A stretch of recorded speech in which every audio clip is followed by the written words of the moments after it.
Wadhiani kore kaunti ma Kisumu, kama tend kaunti ma Kisumu kokalo e migao mar limbe komakore gi migepe mopogore opogore, omedo chwalo ikruok ne nyasi motisi ni Fish Fiesta.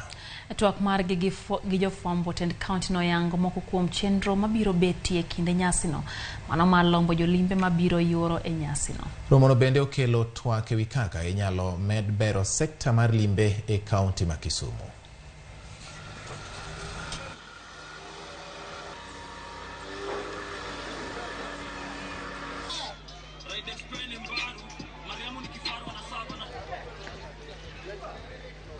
We have activities that are lined up, starting with NAM Festival. We are in partnership with NAM Festival as our first activity. Then we'll have the Fish Fiesta coming up in the month of April, followed by Kisumu Tourism and Expo.